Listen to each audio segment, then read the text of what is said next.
mercy, family. Hold up, family. So that's how the groove, man. We still inside the groove, non-stop live take going on tonight's 10 wave.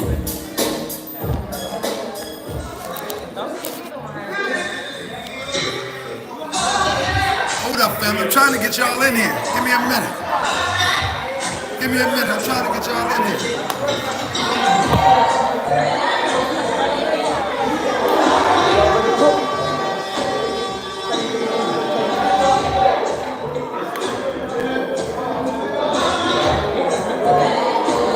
Real quick.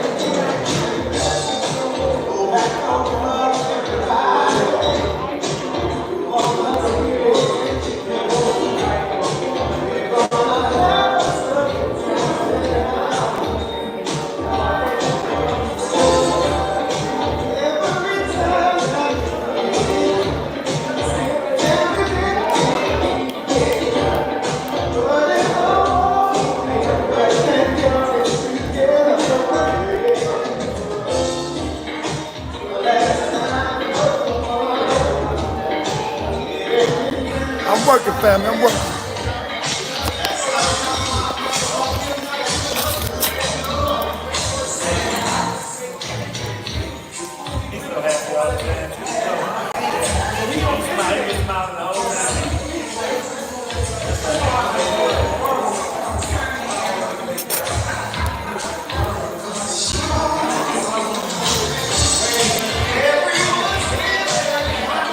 Hold up, family. Try and get y'all so y'all be up in here. Okay, here we go. We got a little bit. We got a little bit. Now I need this chord.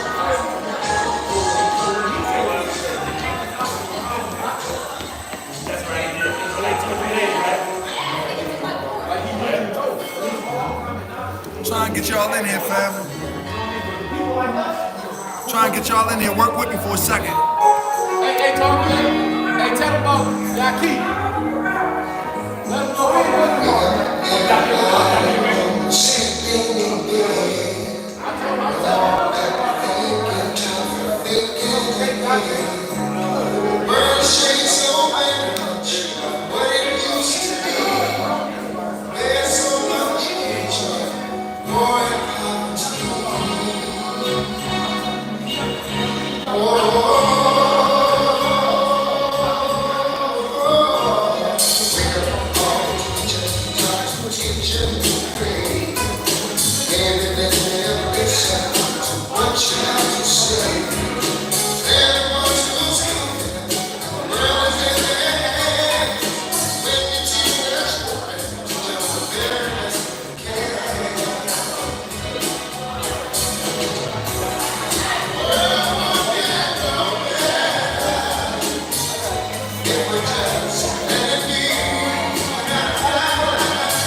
We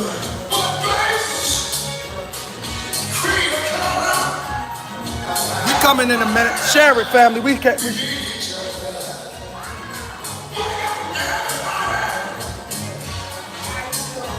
That's right.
Everybody's good inside, feeling that good vibe, that good energy, that good positive feeling. Juneteenth, Freedom Day. Let's celebrate.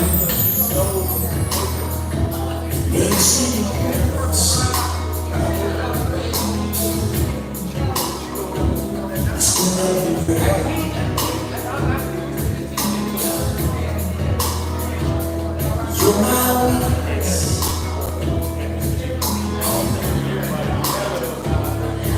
Change my world,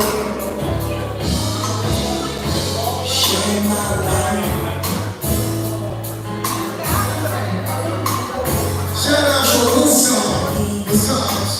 Still doing it, man. Sometimes you just gotta lose some. Yes.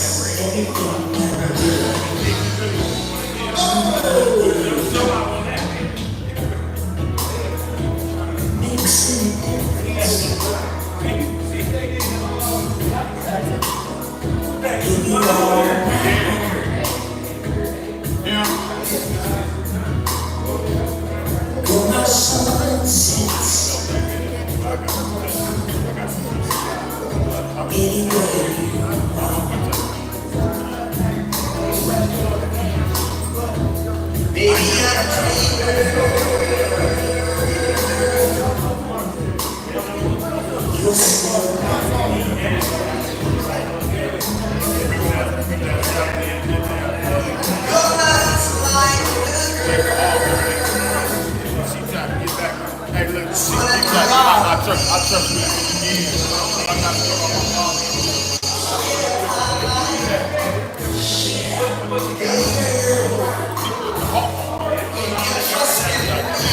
I'm almost ready now.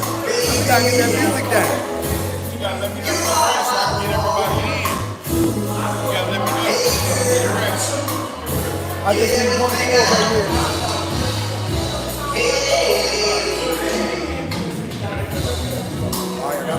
About right. So I'm gonna get everybody. Get the mic. Yeah, get the mic. You can get the mic and you get you get the mic. Let people know what's about to happen. It's about to go down.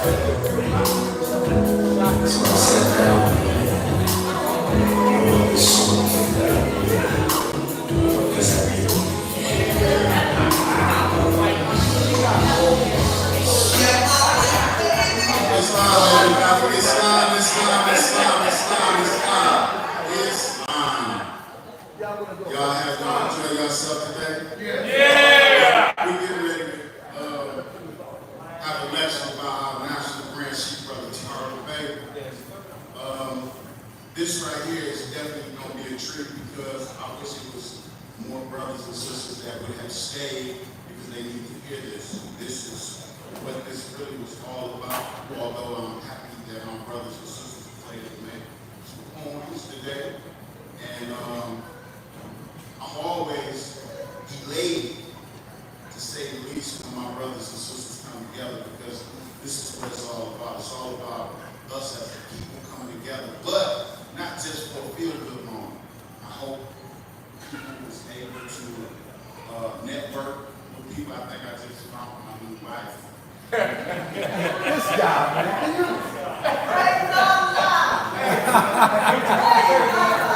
I'm trying to stay focused. If y'all ain't got a massage, y'all better get one before y'all leave. She might be y'all wife too. No, praise to some hands. I'm trying to tell you.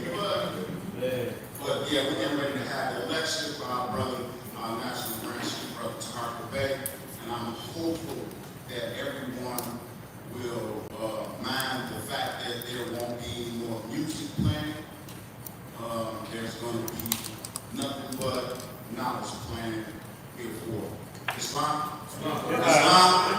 Islam.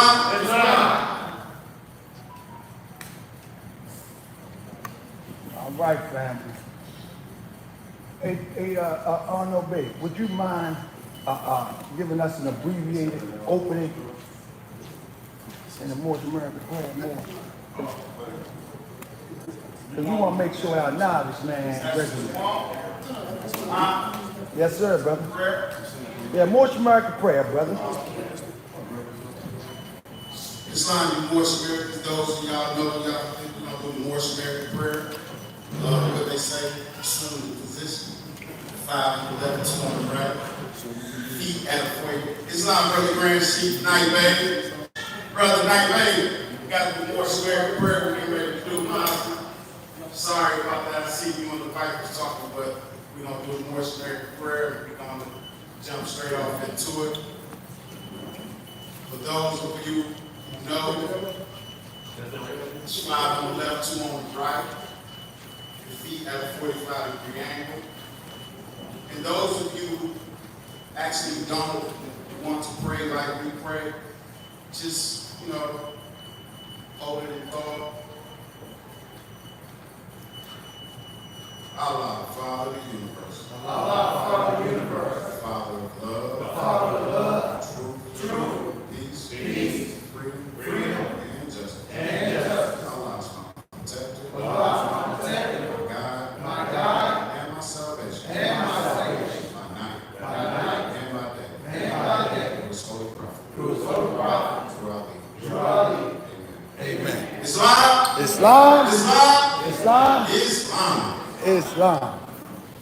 Islam, family. So I'm sharing this right now to my social media. And I encourage everybody to, share it to your social media. Because at the end of the day, we talk, each one teach one, but the social media platform has made that such a better reality than we ever seen before. So why not just share it out?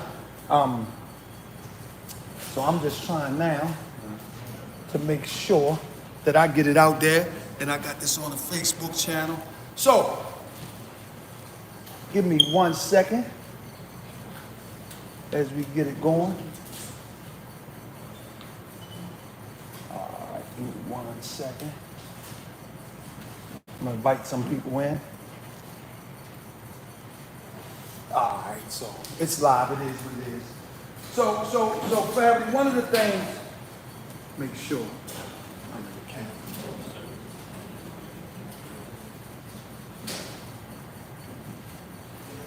Okay. Am I in the camera right there? You can see. So family, one of the things that we have to acknowledge in all things, we gotta acknowledge the Creator. We got to.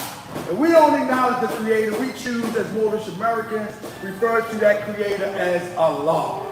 And people need to know, and I'm doing this for social media as well as for us here, we don't believe in a spooky God. We don't believe in a law that somebody has a monopoly on it, like some Arabs in Saudi Arabia in the desert. We believe in the Allah that represents Allah, the God, the Almighty. Almighty. That's it. That's all. It's a different. But nevertheless, the universal principle of God is one. Don't let nobody fool you to use a language barrier to separate us as a people. Because Allah, A-L, means the, L-A-H, means God. the God. And so when we say we pray to Allah, we pray to the God. Jesus referred to the God as the Father. And other nations of people pray to God in the way that they choose to pray to God or identify God as they identify God. But we as a Moorish Americans stick to the cultural customs given to us by our Prophet Noble Drew Ali, and we stand on that. And we ask you to stand with us because I'm sure that something, whatever you call it, woke you up today, just like it woke me up today. And whatever name that you call that something, it's the same something that we refer to as Allah. So I want to thank you today, family, for joining us today. The weather has been a little bit off, if you will, for the untrained eye, but for the trained eye, it also shows how strong we are as it relates to nature doing one thing, and we continue to stand on the path of what we're supposed to do. Because in reality, we need to be in tune with nature. So when people call something that seems to be a problem, that's not a problem. We have something that is put before us so we can express the power of Allah, God working through us. You understand what I'm saying? So I want to give everybody who came out earlier, the vendors and everything, a high honor because surely everywhere else, they probably got some people just counseled, and we had a pretty good time, I got to admit. So, in conclusion of our pop-up shop, again, thank everybody. In conclusion of our pop-up shop, I wanted to extend my knowledge to Juneteenth. And it's so important that we understand Juneteenth from a scholastic perspective, from a knowledge perspective. Because if we don't, and if we don't teach it to the babies and to the children, to the teenagers, Juneteenth is going to turn into a Christmas type thing. Y'all know how Christmas is. And they throw up the tree, they throw up the lights, and the children just like, where my gifts at? Be disrespectful in the morning, it's going to turn into that if we're not. It's going to turn to Easter. You know what I mean? You get your little outfit. They do that. Hey, I'm from Baltimore, but we the sharpest thing going on Easter. Goodness gracious.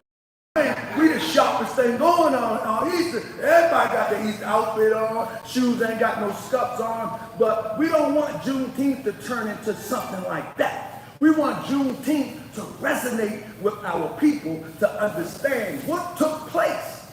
What took place. Now, a lot of people like to put emphasis on the idea that on Juneteenth that people were still enslaved, but they will ultimately get free 2 years later. Well, the story is pretty much bigger than that. It's pretty much bigger than that.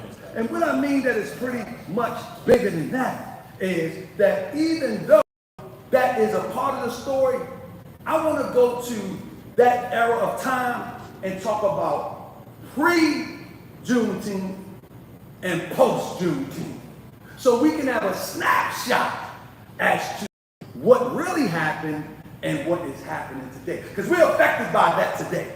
What happened on Juneteenth still affects us today in such an adverse way. And I'm a little bit controversial when it comes to teaching because I go into areas where people really people look at or think about in the corner of their mind, but they don't have a voice or a platform to voice it. Well, I have a voice, I have a platform, and I'm going to voice it. And so I'm going to go into some areas that you may have thought of, but wasn't actually in the position to express it. So, if you pay attention to the screen up here, got a map up here, right? And if you can see this, we're not going to be long-winded tonight. I'm not going to be long-winded. But if you can see this map, I want you to understand that these colors, on the black side, those states that's in black right there, they are to themselves. The red state is the Confederate States of America. The blue states is the United States of America, and the yellow is the border states as it is written. Now, when you look at this, I want you to understand that these are basically different nations. The black is not even included yet. They're two different nations. You have the United States of America and you have the Confederate States of America. Now, the United States of America, they want to stop slavery. They want to say, listen, I think it's counterproductive. How long are we going to carry on this tradition of enslaving human beings? The Confederate States say, man, we're making some money. We're making money off this cotton. We getting the bag. We getting to the bag, and you gonna try to stop this? Won't you come with us and get with the bag? The United States like, nah, we can't go on like this forever. One side want to continue to get the bag. The other side, for all intents and purposes, they want the bag. But they know that type of bag ain't gonna last forever. The bag that, I'm gonna keep it a whole stack, and I'm saying the bag, I'm talking about the money. It's all about money. So the United States in the blue, they got a plan that's gonna supersede just a physical getting the bag. What they gonna do, the North, they're planning a mental slavery. See, the South is caught up, lost in time. They want to keep people in physical bondage. The North got vision. We can't do this forever. We have to mentally enslave these people. And then they're going to work for us as robots. Let me tell you something, family. I'm going to take a sidebar. What you see today is that robot machine working today. The self-destruction that you see in our community, that's that robot machine. The goofy rap killing music, that's the robot. The crazy, nasty, if you like McDonald's, my bad, but the duck food, that's the robot. They don't have to know more to have you in chains. Now we go do the self-destruction to ourselves, right? But that was the plan of the North. The plan of the North wasn't to free the Asiatics in America or those descendants from African Americans. That wasn't a plan to free them. It was to free them physically. But the South didn't understand.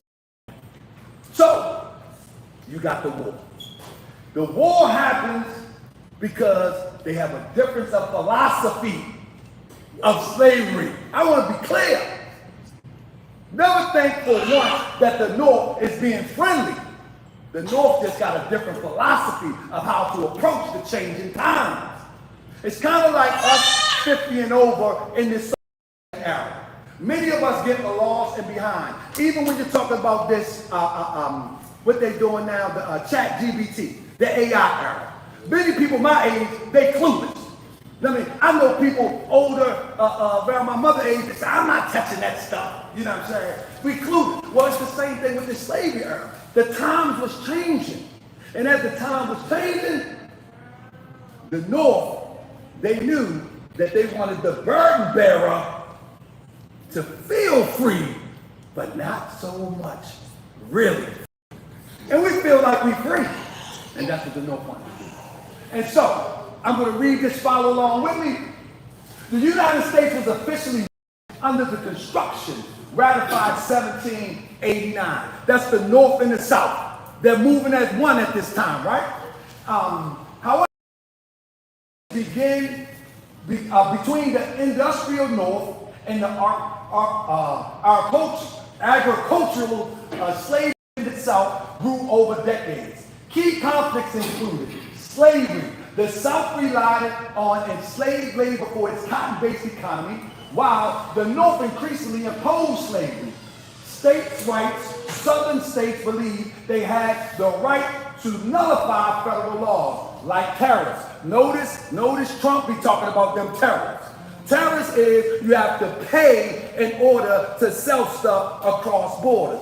If you don't know about tariffs, that term came from the Moors. The Moors, listen, the Moors in North Africa, your people who you are, even if you don't know today, the Moors established tariff laws. What the tariff laws is that anybody that came into the waters of the Atlantic Ocean had to pay a tariff. They had to pay a tax in order to go across. So Europeans, when they would go into the waters and try to trade, whether it was cotton, whether it was seasons, or whatever they wanted to trade, tobacco, whatever they wanted to trade, they had to pay a fee. So the Moors be out in the middle of the water, and they see the people, they're flagging. They're flagging. You know what the flag means? They'll raise the flag. No, hold up. Hold up. In other words, even in gang culture, you get false flagging. So they had even fake people out there claiming to be Moors, raising the flag, trying to get people to stop. They would call them pirates. Y'all remember pirates? Pirates, they rob the ship and take the booty. Yes. These was all Moors. But some Moors, they didn't govern the waters, and some did govern the waters. But the ones that did govern the waters, they were stopping everything that moved and saying, you got to pay a tariff. And when you didn't pay, they took your product and sank the ship. Period, point blank. And then you have Moors that was pirates, where they were false flagged, and if you didn't pay, they kill you, take the ship, take your product, and then sink the ship. So tariffs, even when you hear about Trump, is connected to Moors. It's paying a price in order to serve or sell your product or get your product across the border. And so, in the United States, they was doing the same thing in America. And to carry cotton across state lines, you had to pay a tariff. You know what I'm saying? And so so you understand, slavery is all about money. You know what I mean? Yeah, they was brutal. Yeah, it was political, and it was about money. With that being said, state rights. Southern states believed they had the right to nullify federal laws like tariffs. They didn't want to pay. And they secede. Economic differences. The North favored protective tariffs and industrialization, while the South wanted free trade. So again, we've been misled to believe that slavery was something about hating, quote unquote, black people. That's how it started. Slavery started with those in Spain wanted to get some get back for the Moors. That's how slavery started. Once it begins to develop in America, it's about money now. It's the bag. So with that being said, when you hear that the South, they wanted to secede, they wanted to break away. Now they saying like, we ain't with all this. We ain't with all this. We breaking away. And if you want to chop it up and go to war, let's go to war. So November 1860, Abraham Lincoln, anti-slavery Republican, is elected president. This is where the shit happened. December 1860, February 1861, 7 southern states secede, starting with South Carolina and from the Confederate States, and form the Confederate States of America. So basically, the South breaks off and we're like, we're not with that. Listen, you are your country, we are our country, right? They argued that the U.S. was voluntary union and that they had the right to leave. March 1861, Lincoln takes office declaring secession illegal and the union perpetual. So Lincoln, Abraham Lincoln, he's telling the people like, listen, you ain't got the right to break off. Who you think you are? You tripping. You a part of the United States. But the Confederacy, they're saying like, we out of here. We gonna keep our slaves, and what you gonna do about it? Now, mama, don't let this soften up. This is about our people. We are the property in which they're arguing over in the context of this story of Juneteenth. We're considered like cattle at this point. And these Europeans are arguing over how to proceed. April 12th, 1861, the Confederacy attacks Fort Sumter, South Carolina, starting the Civil War. By 1861, 11 states had joined the Confederacy, while 23 remained in the Union, including border slave states like Maryland and Missouri. Stop right there. I want you to pay attention to these years as I'm talking. 1861. Remember, 1861, a year when it starts to kick off. But you have to remember this, that, let me back up real quick, that those states in the blue, they are free states. They're not slaves. They're not. They want us to believe that all of us were slaves. All of us wasn't in bondage at this time. Even before this time. Family, never let someone convince you that, see, when they put in our mind that all of us were slaves, we begin to act like a slave. We begin to act like a slave. All of us wasn't enslaved. We wasn't enslaved. It tells you that they wanted to stop the South for perpetuating physical slavery, so that tells you that the North was what? They were free. But in history, we are taught that all quote-unquote black people were slaves. And after the Civil War, it freed all black people. That's not true. In fact, even before the Civil War, there was free Asiatic people here in America. We're going to get into that too. So, November 1860, let me get right here. 7 southern states seceded. Let me see if I can. I want to blow it up for you. So, 7 southern states seceded the United States shortly after the election of Abraham Lincoln. So once Abraham Lincoln was elected, that's when they break off. You had South Carolina, December 20, 1860. You had Mississippi, January 9, 1861. You had, and what followed would be Florida, Alabama, Georgia, Louisiana, and Texas, the last one on March 2nd, 1861. Now, these are the states that are rebelling. This is the Confederacy. They got the rebel flag, they ready to go to war, so they can keep physical slavery going. The preliminary Emancipation Proclamation was issued by President Abraham Lincoln September 22nd, 1862. Most people are not even taught in school about the preliminary proclamation, Emancipation Proclamation. We want to talk about just for a little bit right now.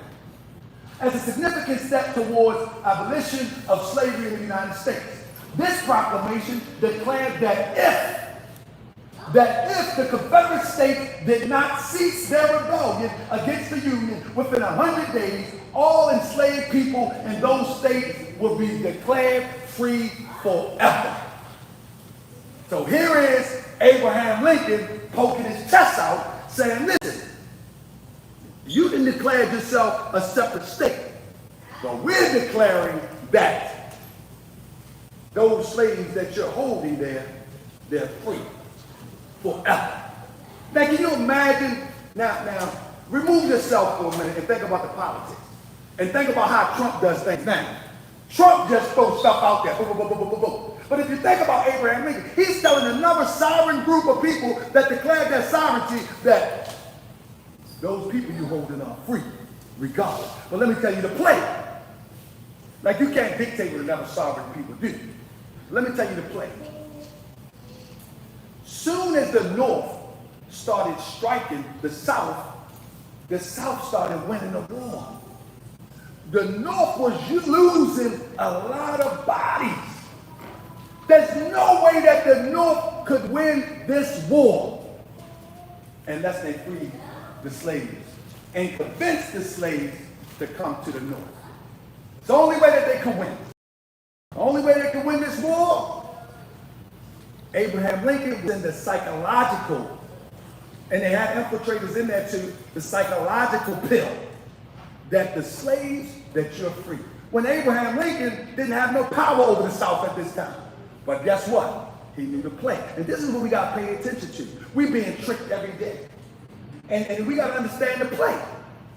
See, when freedom happens, and we'll talk about this in a minute, when freedom really happens, we're supposed to build for ourselves, by ourselves, and give things that everybody else can appreciate to build our own. That's what we're supposed to do. But this fake freedom that Abraham is talking about is trying to convince the southern slaves to come and fight a war that they can't beat. What they did, they should have took to the mountains and say, okay, we free? Bye, y'all fight it out. That's what they should have did. But that's not what happened. That's what they did. But that's not what happened. The slaves was convinced that I'm supposed to fight with the North. And that's what they did. And this is the precursor to the condition that we have today. Because remember, I told you, it wasn't about freeing physically and mental slavery. That's what it's all about. So, on September 22nd, 1862, President Abraham Lincoln issued a preliminary Emancipation Proclamation declaring that enslaved people in Confederate states would be freed if those states did not rejoin the Union by January 1st, 1863. This was a wartime measure aimed at weakening the Confederacy. The weakening is what? Taking their slaves, and those slaves will come to fight in the North. So the Emancipation Proclamation takes place. This is the actual Emancipation Proclamation. I just gave you the preliminary. The actual Emancipation Proclamation takes place. President Lincoln, Emancipation Proclamation declared that all slave and Confederate states will be free. Pay attention, fam. All slaves where? In the Confederate states. There was no slaves in the United States. That was the North. Y'all understand what I'm trying to say here? They trick us in history to believe that everybody was a slave. That's right. Everybody wasn't a slave. But if you can convince that we were slaves, guess how you're going to act? Like a slave. How do we act like a slave today? We depend on somebody else. For food, clothing, and shelter. I'm trying to find a job. I'm not knocking nobody who has a regular, honest 9-to-5, as we like to call it. I'm trying to find a job. They won't give me a job. Can you really think how that sounds? Think how a grown man saying, man, they won't give me a job because I'm black. You're a grown man. They got to give you a job. That's a slave. That's a slave. Think about it. The mental slavery is real. Well, they won't even let me in college. You know what I mean? Because I got a felony. Or my GPA on me. They got a free library. What you talking about? That's mental slavery. And so this is why the Morristown Symbol of America is so important. Because we break the chains of mental slavery. Just because you see the fairs and you might see the outfits and all that, don't let that fool you. That's culture, that's custom. But the true essence of the truth lies deep into the heart of the mind. That you have the power to create that which you need for you and for those who come after you. And nobody owe you nothing. That's another thing about the Morristown Symbol of America. We take responsibility that no one owes us nothing. Once I realized in my life that no one owed me nothing, I was able to dust myself off and go and get what I needed to get. That's right. And then we support each other along the way. That's right. That's right. Right? But this mental slavery here. 1863, the Emancipation Proclamation takes place, January 1st. The Emancipation Proclamation officially goes into effect declaring enslaved people in the Confederate held territories forever free. However, enforcement depended on Union military advances, meaning many people in Texas and other remote Confederate areas remained in bondage. So what that means is, although they made the announcement that the Confederate states was free, they had to go into these areas, the Union soldiers, and flip the slaves and give them uniform to fight. They had to flip them because they didn't have internet. So the Union soldiers will head up in the South and say, you free, you free, you free, you free, come on with us. Put on this uniform.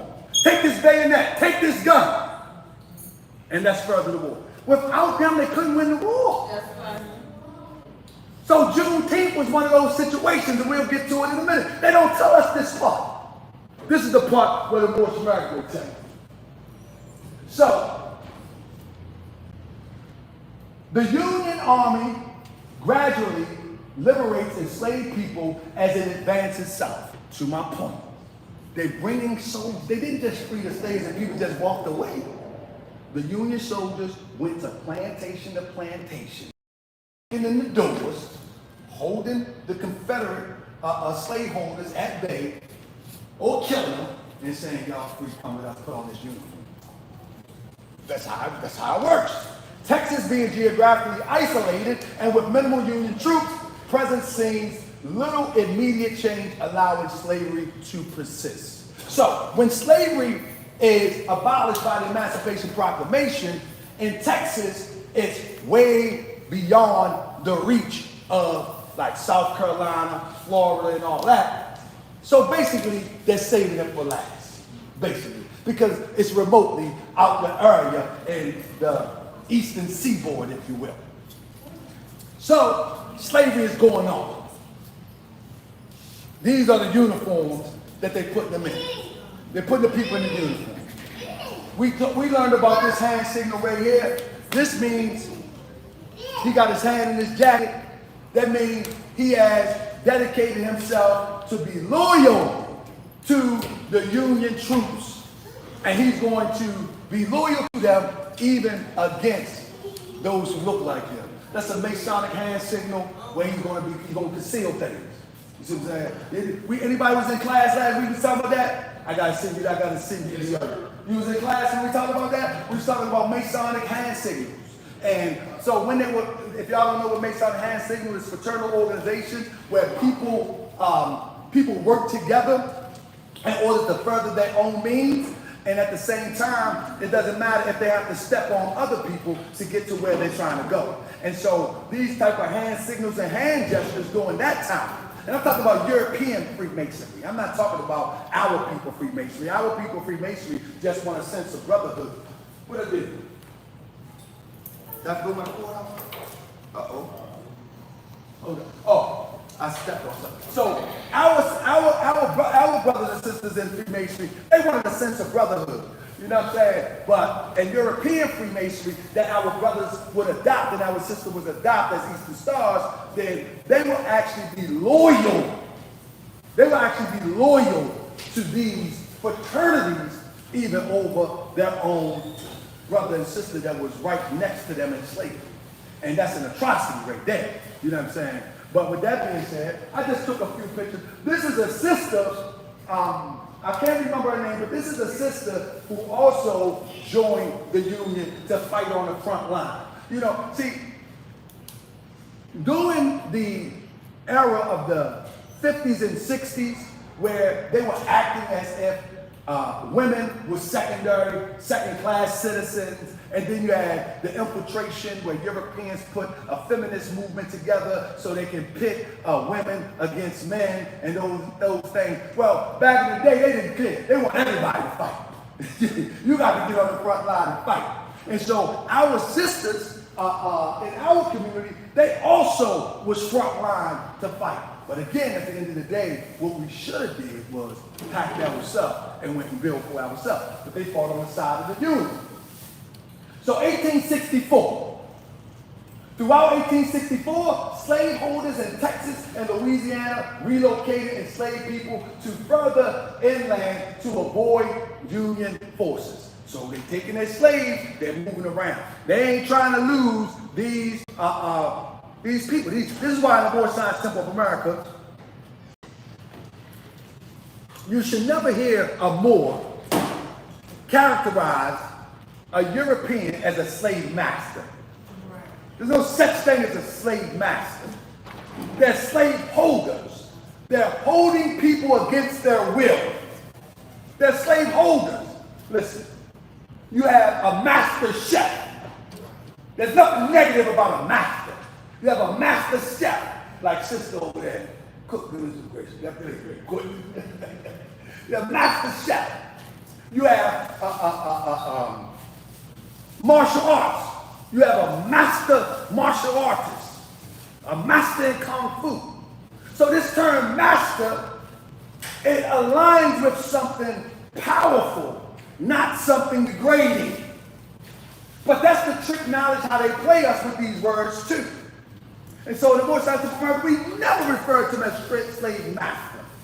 Okay, master is something negative. and try to make it a positive and make it a word to mean something great. No, nothing great about that. But what you do is, psychologically, the soul digests these words like slave master, and you have made it over yourself. And so you begin to respond. And so you ever see a person, I see it all the time. You ever see a person, and maybe you have seen it too. You ever see a person, they're one way around us, but soon them Europeans show up, boy, they start speaking proper. You ever see people like that? Yeah. Yeah. That's because subconsciously they believe in the slave master idea. You see what I'm saying? Like me, I'm like this everywhere.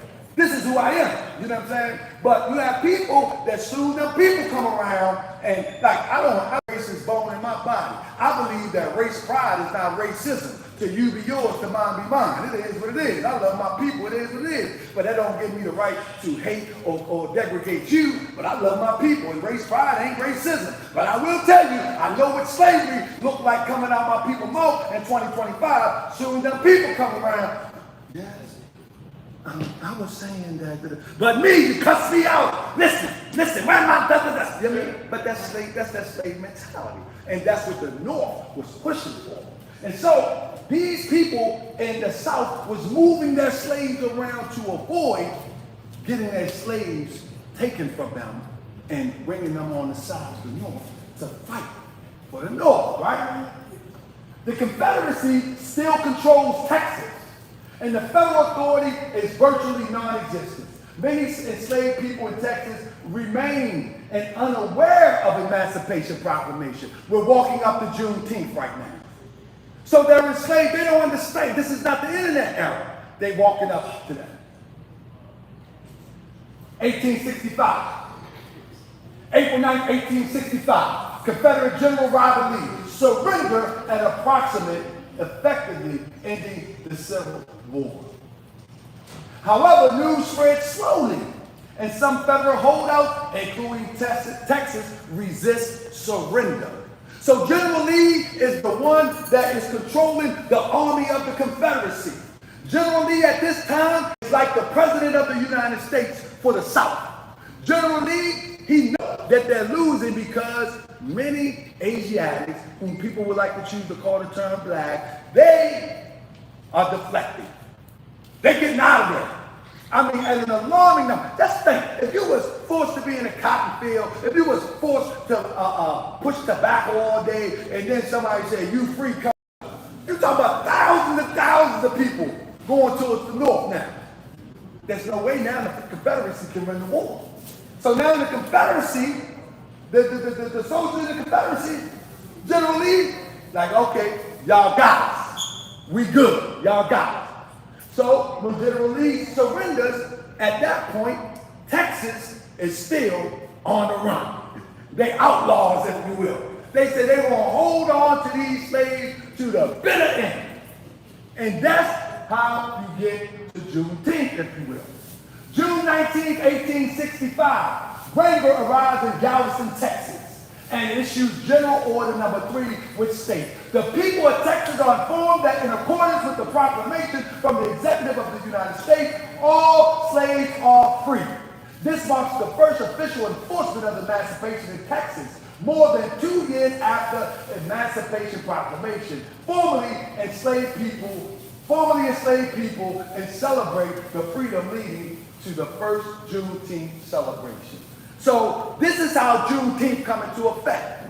That the Union was actually walking, boots on the ground, going and saying, come on, come with us. Come on. They go to South Carolina, come with us. To Florida, come with us. And they had so many people to leave that plantation to come with the North. General Lee had no choice but to surrender. And now they got all of them troops, and now they're going into Galveston, Texas. So around the country, people celebrating Juneteenth. But do people even think that Juneteenth was dedicated to a little place in Texas? Because the rest of the country actually, for all intents and purposes, was free. So what we're celebrating today is a Texan tradition. This is a Texan Texan tradition we celebrating. Most people get so lost in Juneteenth today that we think that we're celebrating a whole United States tradition. We're celebrating a little parcel of land in Texas tradition. But it's very significant because even from the Emancipation Proclamation that freed the slaves and all the way to Galveston, Texas, where the Union soldiers had to physically free those brothers and sisters physically, there was still a form of slavery that was placed on the mind of our people. And that slavery is the slavery that made our brothers and sisters, or compelled our brothers and sisters, to pick up arms and fight with the other side, when we had a responsibility to build our own. And today, we continue to do it. You know, when we got out of school, or we went to school, we looked for a job. And McDonald's, when I was growing up, everybody did. Got me a job at McDonald's. McDonald's been around 100 or 200 years. Guess why? Because our children was trained to go and build McDonald's. We had all the fast food jobs when we was growing up. It was a badge of honor to be in high school, to go and get a fast food job. Little did we know that was a form of institutional. Because guess what? We built McDonald's. Not only did we work at McDonald's, we ate at McDonald's faithfully. We built McDonald's. Where is our McDonald's? Where is the restaurant where our people will be penalized for the next 100, 200 years? Say that. That's the problem. The problem is not a McDonald's should not exist. It should. Everybody got the right to exist. But our resources, our knowledge, and all of our creativity has built everybody else's. Okay. And that was the purpose of the North. The purpose of the North was not to just completely free you. It was to give you the illusion of freedom. Give you the illusion of freedom. Just like when a brother on the streets get that burr in his hand, get that pistol in his hand, and he feel like he's powerful, and he feel like he's invincible. What you think a slave felt like when they got that burner in their hand? What you think they felt like? They went from having a sickle to cut weeds down to a shotgun in their hand, a pistol in their belt, walking next to, so they think, the same people that enslaved them. How they felt? See, it's a new era time now. And the era time now is, what are we going to do for us? Everybody else is doing for themselves. What are we going to do for us? You know what's going on with McDonald's now? The Mexicans go get them jobs at McDonald's now. The Pakistanians go get the jobs in Dunkin' Donuts now. But you should have been trying to get them jobs anyway. We should have been building our own industry. We should have been building our own, where the Pakistani can come and appreciate what we bring to the table. Okay. Where the Mexican can come and appreciate what we bring to the table. Where we build our nation. But this fake freedom, it exists till this day. And I'm going to show you why. The federal government, I'm going to just drop down to I want to keep it short and concise. The federal government works to reintegrate southern states under conditions like ratifying the 13th Amendment abolishing slavery. This is a symbolic gesture. The 13th Amendment of the Constitution is really a symbolic gesture. Why is it a symbolic gesture? Because the Emancipation Proclamation declared by executive that the slaves are free forever. But now, following that, Congress put an amendment into the Constitution, which is the 13th Amendment. The 13th Amendment ratified abolishing slavery through entire United States. Now, that would be the rubber stamp for what had already taken place. But freedom for our, from the bondage perspective, happened in 1863. From the bondage perspective, from those that was in bondage, it's 1863. So most people believe that slavery ended in 1865. Anybody in school? That's what we taught. Ain't we taught that in school? 1865. Yes. That's what we taught in school. But nah, 1865 was playing catch up. It was playing catch up, right? But hold up, because Prophet Noah Drew speaks of 1865, and we're gonna be talking about that in a second. So the 13th Amendment says, neither slavery nor involuntary servitude, except for punishment of a crime, whereof the party shall have been duly convicted, shall exist within the United States. So has slavery been abolished for real? No. Why? Because it's still mentioned. Except for the punishment of a crime. If you have a relative in jail, they're enslaved. They're enslaved. That they're giving the law as it is, that if you go to jail, you are officially a slave. That's what it is. You are officially a slave. There it is. And it says, section 2, Congress shall have power to enforce this article by appropriate legislation, which means they got flexible wiggle room. So, you know what Trump is doing now? See, that's one thing about my lectures. I don't like to get caught up in yesterday. We're going to bring yesterday up into the day. You know what Trump is doing now? People looking at the Mexicans, right, and the Mexican is being deported, and they say that the Mexicans, if you found breaking law, that they're going to send you to a jail in San Salvador, somewhere outside the country somewhere. You know that applies to everybody, right? You know that applies to Lil Joe now too, right? You know that applies any criminal.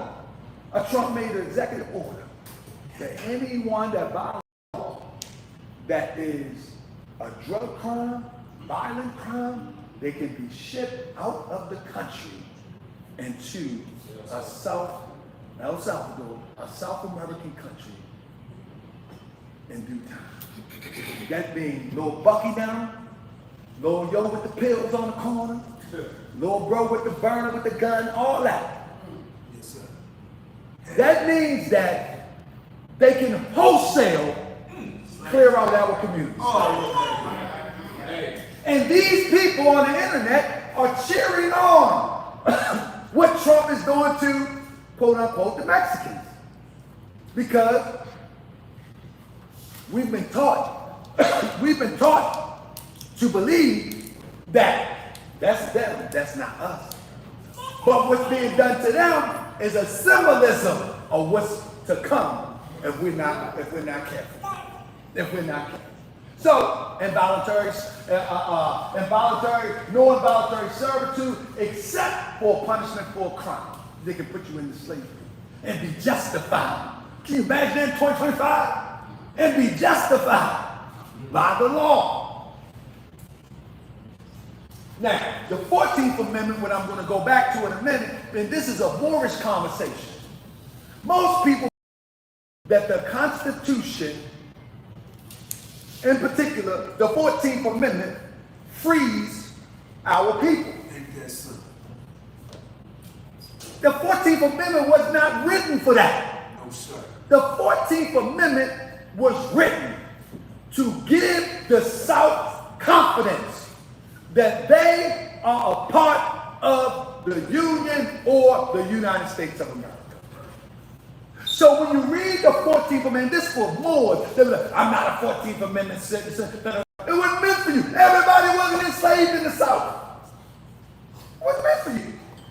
Listen to what the 14th Amendment says, and people think, and even Trump said this a few weeks ago. Oh, the 14th Amendment is the free slaves. It's for slaves, and y'all talk. I just showed you that all people wasn't slaves. So how can that be? How can that be? So it says, all persons born or naturalized in the United States subject to the jurisdiction thereof are citizens of the United States and the states wherein they reside. That was to make sure that the southern states that broke the loose, that came back into the Union, could have confidence that they was a part of the United States of America. They teach us in school that the 14th Amendment freed the slaves and made them citizens. It's not true. How can that be true when they're in there fighting way before this was ratified? True if those that was all free, that was walking way before Galveston, Texas, and in South Carolina, in North Carolina, and Florida, all of those are free. But now you're telling me that 1865, the 14th Amendment, now it makes them citizens? No, that law of born here always existed. It didn't start with the 14th Amendment. It always existed. One thing about the Constitution of the United States, people need, which I'll go into in a second, is that the Constitution of the United States, it only confirmed, or when it was put together, it's supposed to confirm that which you naturally are born with. It don't give you no rights. That's the problem when people don't understand how these laws work. The Constitution do not give you any rights. It verifies the inalienable rights that you're born with. This is why Prophet Obadiah said it's the greatest document. Yes, sir. Because it doesn't give you anything. Okay. It verifies that every person, regardless if it was written during the time where we were caught up in, many of our people was caught up in this institution called slavery, the way that it's written, it's a legal document. That every person should have liberty, the right to pursue it, and no one should be able to infringe upon it. So it ain't giving you nothing. It's confirming that which you are born with, right? Now, do they violate that? Of course they do. It's just like Moore's talk about, what about treaties? Treaties this, treaties that. Like we got the Treaty of Morocco, et cetera, et cetera, et cetera. As if some treaty in 2025 is going to verify that we have some type of legal standing. Where in reality, Europeans never honored any treaty in the first place. Like, what's the argument? They never honored a treaty. So at the end of the day, I want to go down to section 4. Because most people be thinking that, y'all be hearing this argument about reparations, and I think our people do deserve to be compensated after generations of servitude physically. I think we should be compensated.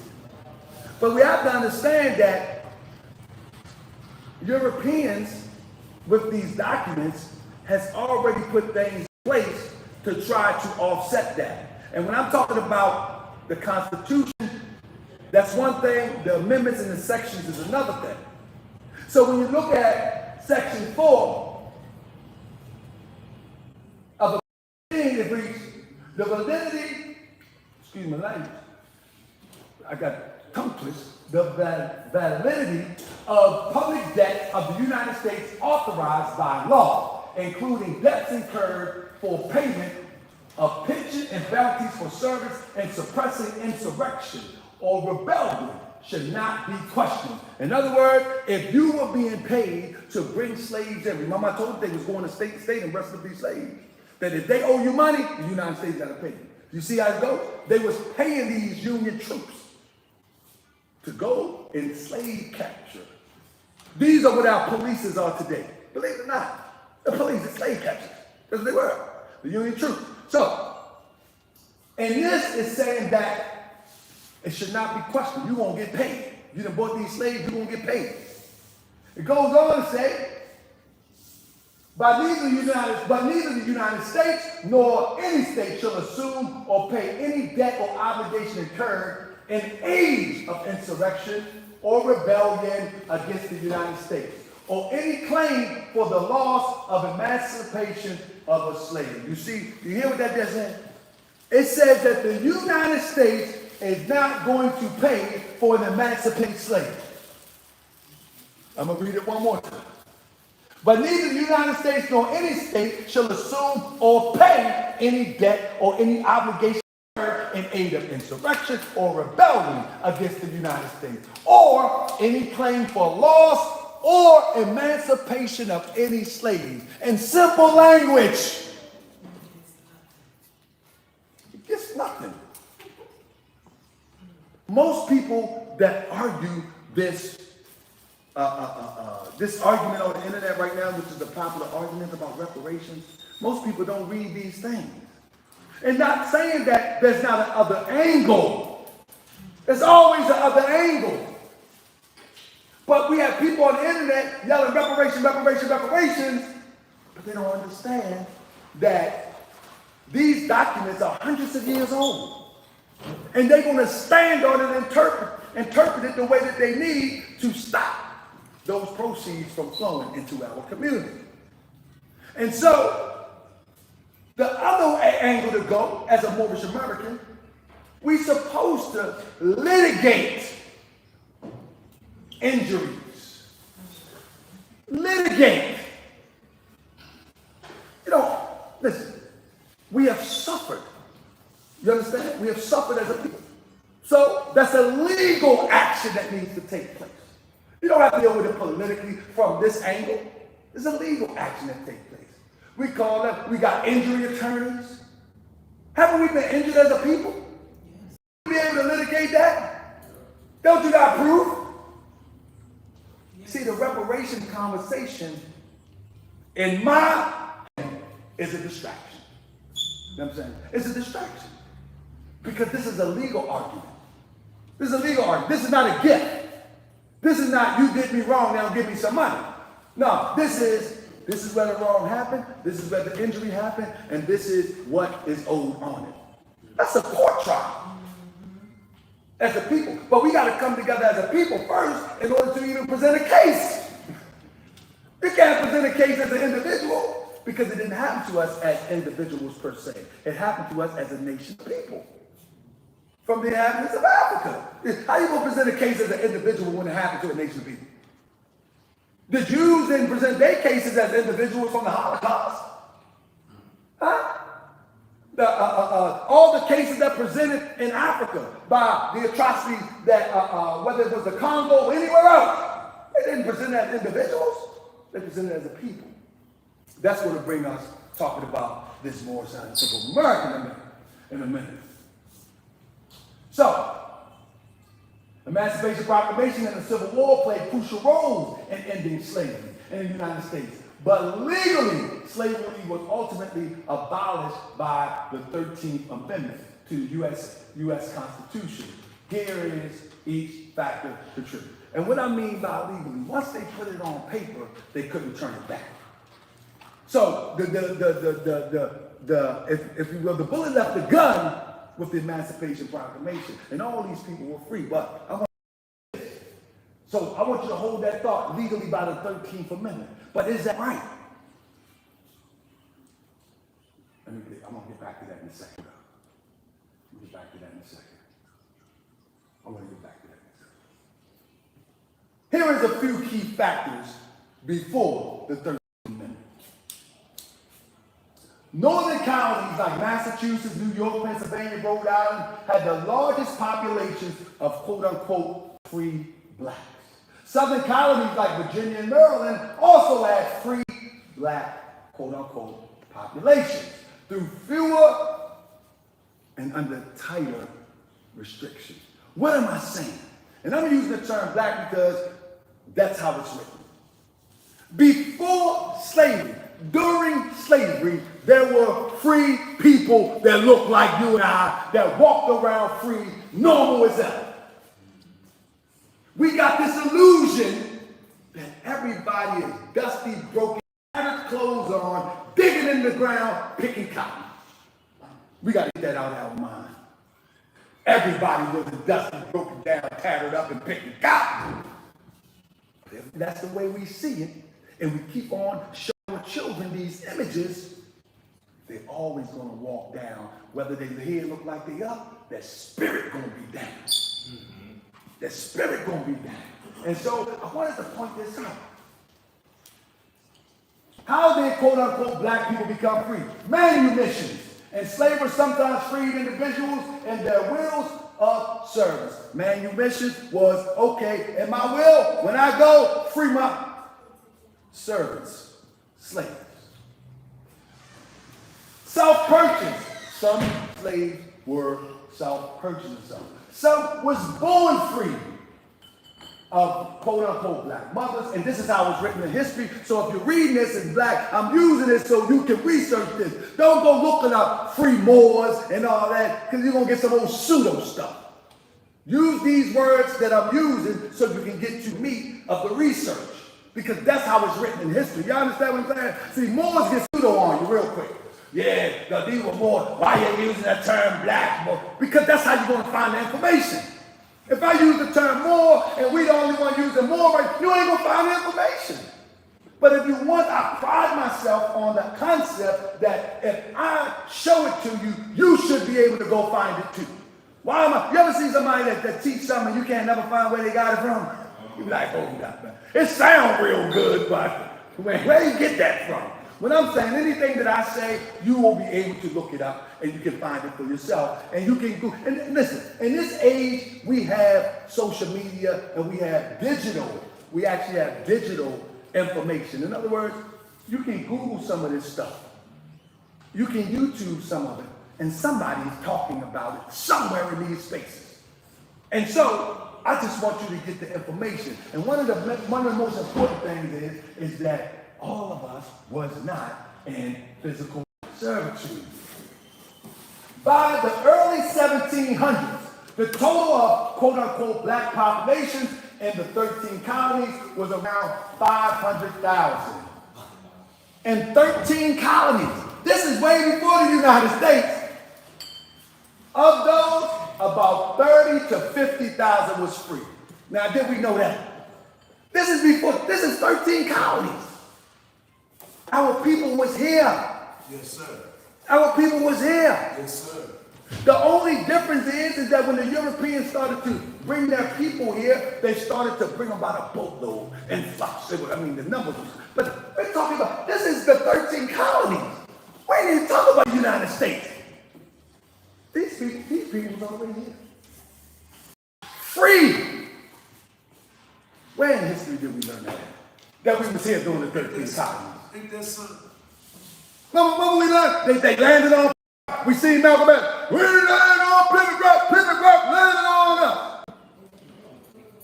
We was there. But why do they keep this narrative going that we are all slaves?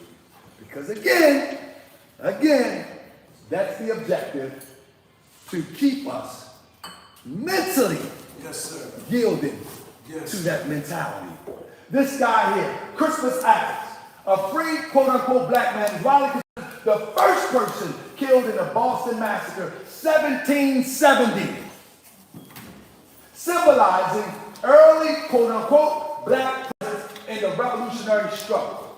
Phyllis Wheaton, an enslaved and later freed African poet in Boston, published a book of poetry in 1773, gaining transatlantic fame. We was taught that we couldn't read. We were taught that we couldn't write. This is the atrocity.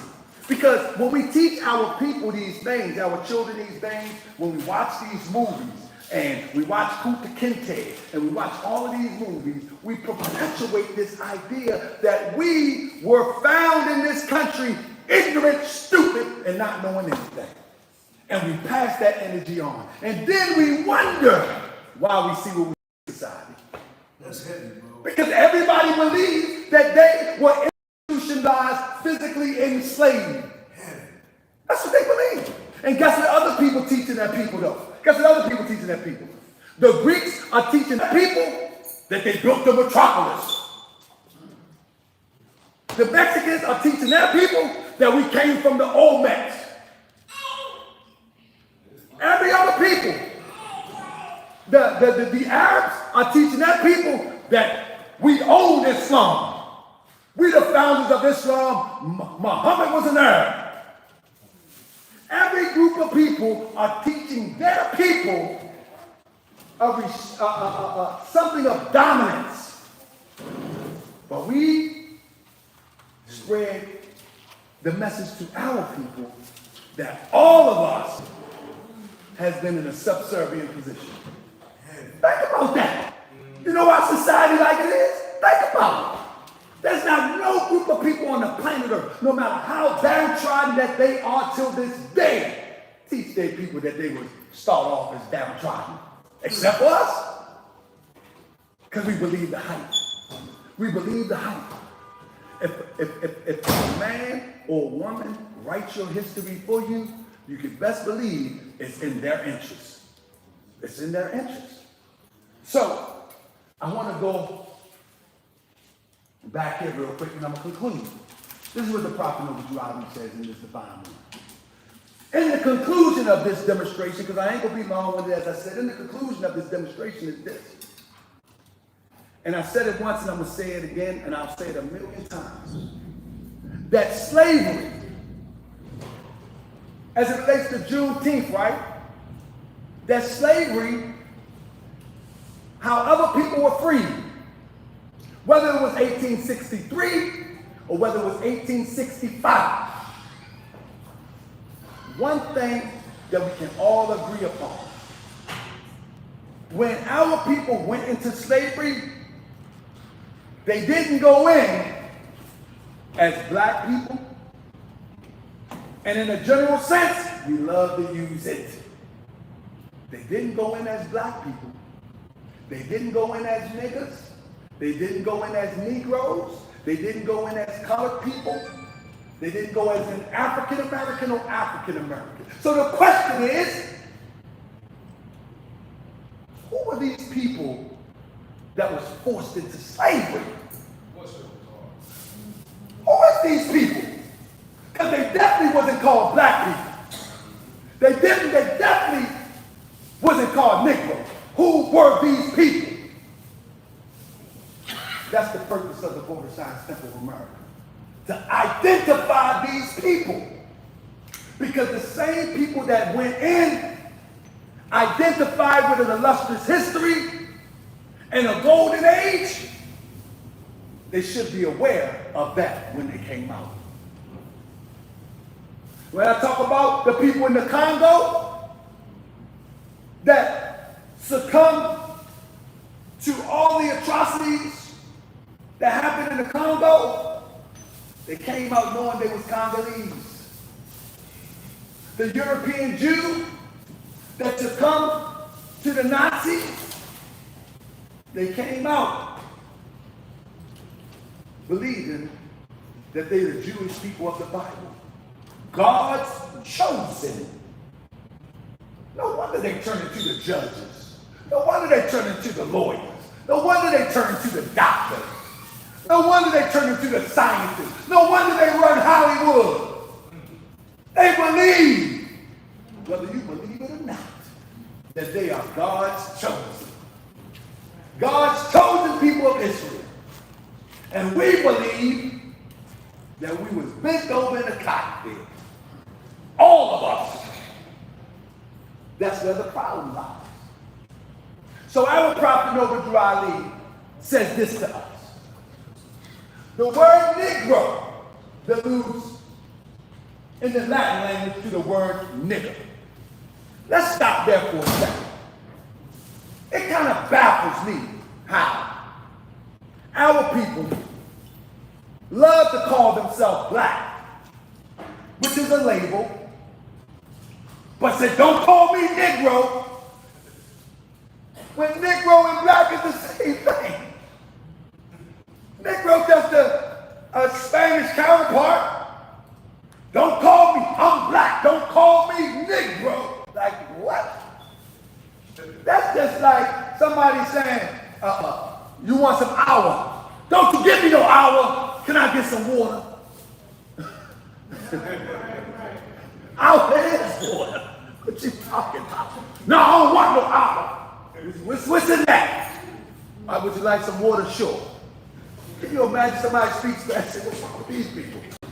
These people crazy. And do you know, and most people that speak Spanish, now it's It's starting to become a trend, but most people in Spanish don't even call you negro. Negro is if you will, it's an adjective that describes a noun. They don't call you negro. They call you moreno or morena. They call you negro. Morena. Or moreno, which is a man, morena, which is a woman. They don't even say that's a negro. Because they know that's not a person. So if you're not a negro, then you're not black. My brother Hat is negro. My brother Hat is black. The adjective describes the noun. What is a noun, everybody? Person, place, or thing. We've been manipulated. Why is this important? As it is written by our ancestors, as a man thinketh, so you get what you get in society. Because it's the way we think. We don't understand, like, the soul will digest this information. Is real. And then it's going to project actions that will be self-destructive. Even if that self-destructive is not eating right. Even if that self-destruction is not having discipline to control what words come out of your mouth. Even if that self-destruction is just looking at people with bad energy and you don't even know them. Look at her. Look at him. It's going to come out. Because these words have energy. These words have power. And these powerful words, they gotta come out once you put them in. So our prophet Noble Ali tells us point blank, the same as the word color. Deludes to anything that is painted, varnish, or dye. And every nation must bear a national descent name of their forefathers. Because honoring their fathers and mothers, your days will be lengthened upon the earth. Now, what the prophet Noble Ali, Now, what the prophet Noble Ali is saying is this. National descent name. Before you went into slavery, who were you? Well, if you go into the history and you find out who was targeted for slavery, you will find out that the North African Moors was a target for slavery put out by the Catholic Church. And this is the fact of the matter. They called them infidels.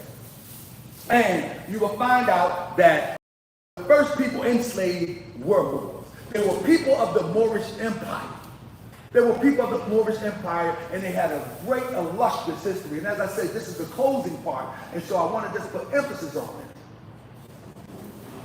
The Moors was targeted for slavery, and we are Moors. The Moors was targeted for slavery because in the BC, right before it transitions into AD, the Romans had conquered North Africa. If you read your Bible and you see that Jesus is escaping from King Herod, he's running to save his life because they want to kill him. Because the Magi came and said that a son would be born, one will be born. This was the Roman government at that time. Pilate was the Roman government about 2,000 years ago. I want you to pay close attention to this because this is very important as it relates to Juneteenth, nationality, and everything. So from Jesus' time, about 2,000 years ago, Moors, study your questionnaires, but the prophet talks about 2,000 years ago, they put you right into a space to understand how history went. About 2,000 years ago,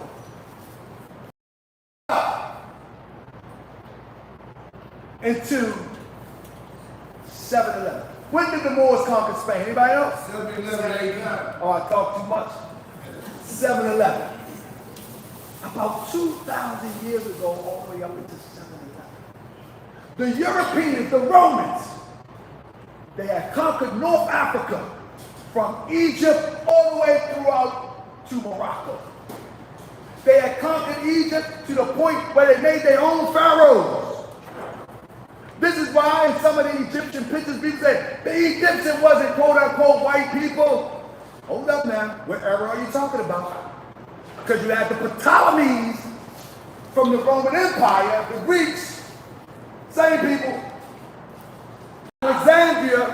Alexander the Great, that took over Egypt for a great period of time. What am I talking about here? They took over all of Africa for a minute. Not until the Moors, now here's the illustrious history. Not until the Moors advanced into Spain did they ever have a formidable opposition on planet Earth. This is what Ivan Van Sertima called the golden age of the Moors. Because there's no one that could topple the Roman Empire. No one. Until the Moors begin to advance. And the reason why they begin to advance within Roman infrastructure or European infrastructure is because they had entered into dark ages periodically. They were flooded with diseases. They were flooded with all sorts of bacteria. And they didn't want that to overflow into the borders of Africa. And so they got on their elephants and they went up in there to civilize these Europeans, right? And when they conquered Spain, Spain was the jewel of that area. In other words, they had street lights, they had paved roads, they had flushing toilets, they had aqueducts where the doo-doo didn't, Europeans, they would doo-doo in their house and then cover the hole and then dig another hole and doo-doo in the house again. They would sleep in the houses with their animals just to be warm in the winter. The Moors said, now get them animals and put them out in the field.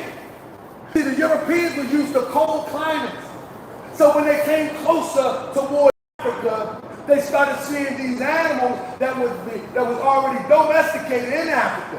Because if you look at Spain and you look at North Africa, if you really wanted to, you know what I mean? You could swim to Spain from Africa if you got a good stroke with you. You know what I'm saying? But at the end of the day, the Europeans didn't know about this domestication of how we did animals. They knew about some sheep, if you will, because it was in Palestine and all those areas. But when you're talking about cows, and you're talking about steer, and you're talking about all these animals that were domesticated in Africa, they didn't have these type of pastures as we did in Africa, or these type of managing of livestock. So they slept with the animals in the house. The animal poop in the house. So what? The steam brings heat. That's the real deal. The steam will bring some heat. And so when the Moors advanced in there, they said, no, let me teach you how to herd. Move the animals outside. Put windows in. They didn't even have windows in the houses.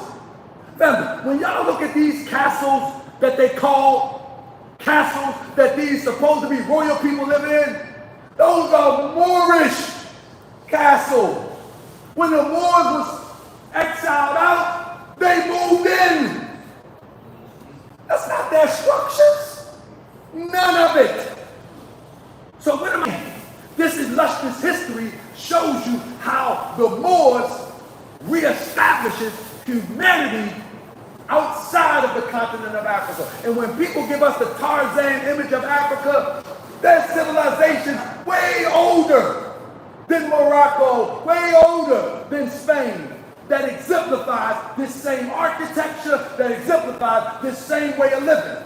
Street lights, baths, public baths, the flush your toilet poo-poo out. They didn't know how to do none of that.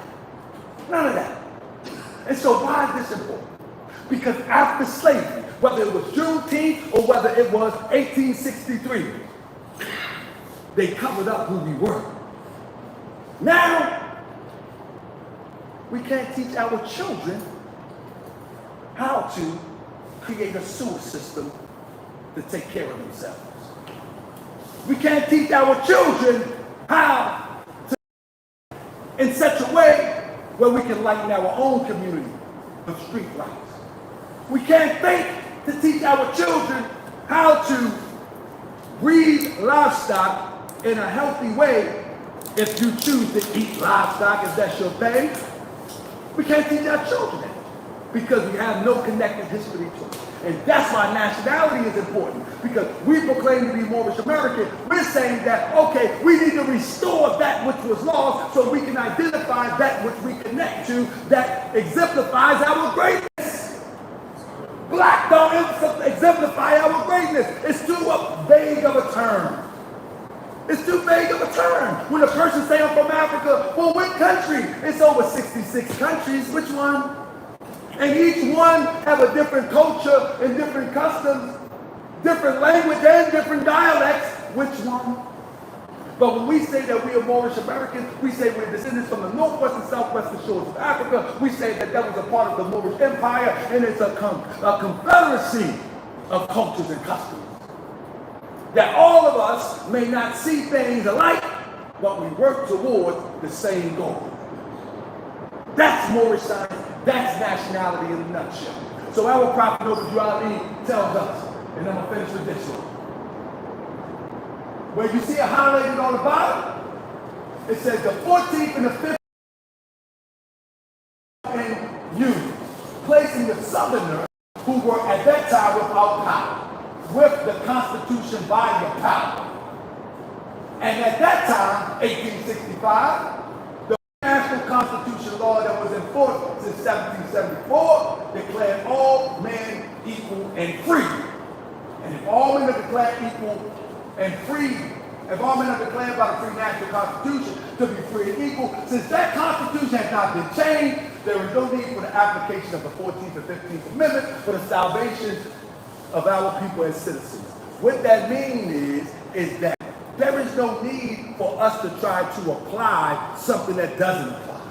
Whether it's the Constitution that he's talking about in 1774, he's talking about the Article of Confederacy that was put together in 1774, when the Europeans was about to rebel against Britain.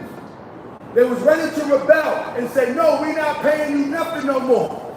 We good. And so there was free people then. There was free us then. So if this land is occupied and we're on the land, and we're saying that if you go to this jurisdiction, if you will, and you're saying that people are born naturally free, you just broke your own law, but you don't need another one to suit me. Because God, Allah, gave us all the right to be free from birth. And we call that what? Birthright. Give nobody that. I don't give me that. You ain't create the earth. You can't make me free.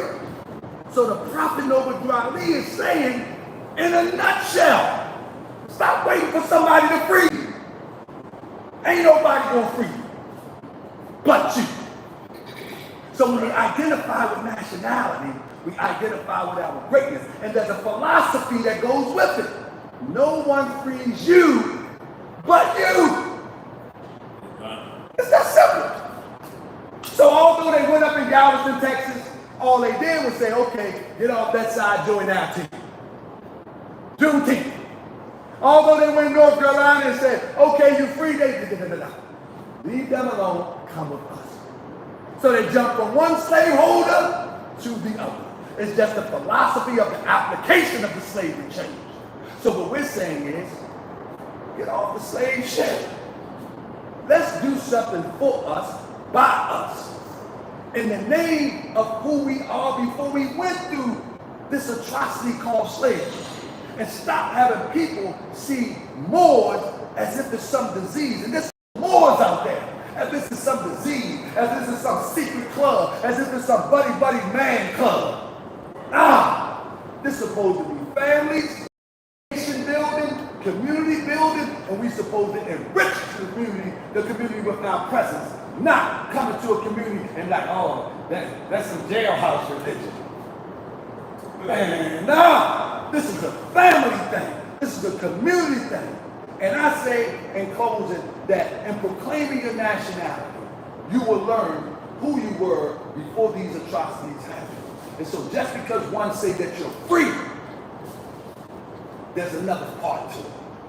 And the other part is to identify your greatness before the atrocity happens so you can pass it to the next generation so they can boldly poke their chests out and say, yeah, just like the Jews, European Jews believe that they are the children of God, you ain't got to whisper. I'm a child of God too. The prophet Noble Ali gives us a line of lineage that goes back to God. He tells us that the Moors are descendants of the ancient Moabites who inhabit the northwest and southwestern shores of Africa. He teaches us, and we can confirm that the Moabites was in the garden that we call the Garden of Eden earlier. And that the Moabite extend from the tree of Adam, and that Adam was a creation of God. We trace ourselves all the way back to the Creator if you want to use the biblical perspective. If you don't want to use the biblical perspective, use history perspective. That the slave that was enslaved was snatched out the Moroccan Empire from northwest and southwestern shores of Africa. In every history, doctrine will verify that. Every slave book manifesto will verify that. Then go from that history from North Africa, that the Moors, that the people that inhabited North Africa, that they came from the Nile Valley, which we call Egypt. They traversed from the Nile Valley and then begin to populate at the top of North Africa all the way to Morocco. And if you want to go a step further from that, before the Nile Valley, the people that came over to what they call Saudi Arabia today, which ain't nothing but East Africa. They made the line calling it Saudi Arabia. It's East Africa. That's the Garden of Eden. Our people are the people of the Garden of Eden. And that's what moral science teaches us. And so when you free yourself completely. Don't let somebody make a date like a Juneteenth, which is a good symbolic gesture, but understand that there's more work to be done after that Juneteenth. It's to identify who you were before you went in so you can represent that on the way out. And I'm going to leave you with that.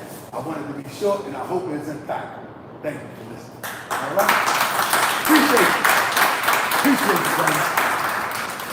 Was I long-winded? Peace, family. I appreciate y'all. Again, if y'all need more information, give me 1 second. If y'all need more information, make sure y'all get with the Grand Sheik, Brother Knight Bay, and the assistant Grand Sheik. Won't y'all come up here real quick?